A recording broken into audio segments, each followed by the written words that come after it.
Thank you very much, Cathaoirleach, and to the Minister. You know, this morning in the Dáil, many people were speaking on bin charges, but the PSO rise of €20 for residential and €65 for small businesses is just another hit on families trying to survive, small businesses trying to survive, and all of this to create a fund, some €300 million for promoting renewables such as wind turbines, which again in my own county are being forced on top of little small communities from Lobanstown to Carlinstown and in South Meath and Longwood, communities that don't want to see them at all, not to mention what I've already mentioned to the Minister about Airgrid.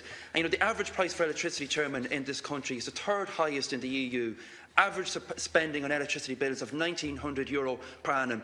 And I'm deeply concerned at the current high levels of retail energy prices. And the Minister said, you know, that there are some providers reducing their energy prices, but any decreases are going to be negated by the planned PSO levy increase of over 30% this October. And really, I would ask the Minister, I know he's referred to the Commission, but does he feel this is justified given the current scenario? Thanks for your cooperation, Deputy Minister. First of all, to say to you, Deputy Cassells, that the Electric Ireland, their reductions over the last 2 years amount to about €184 for an electricity customer, which is well ahead, multiples of the cost of the PSO increase.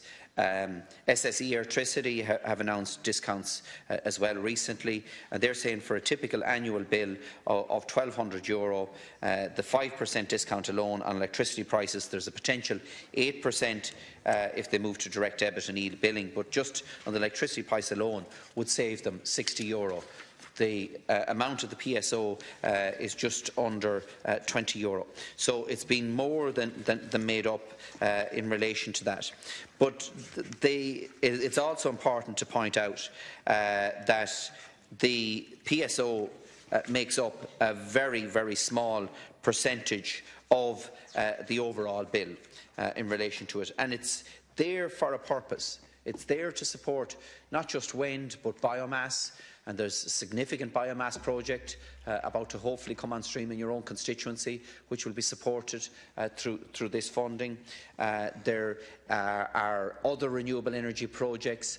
I think I've had every single member of the House at this stage has contacted me about renewable energy projects, from biomass to biogas to pyrolysis to solar and so forth, and even wind across the country, all funded through the PSO.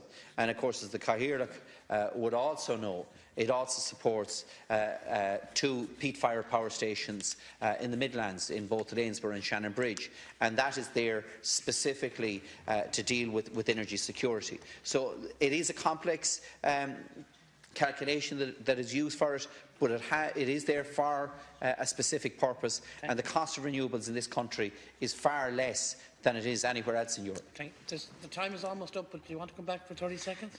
Just to say, Cathaoirleach, and I acknowledge what the Minister has said in terms of the proportion that the PSO makes up of the overall bill.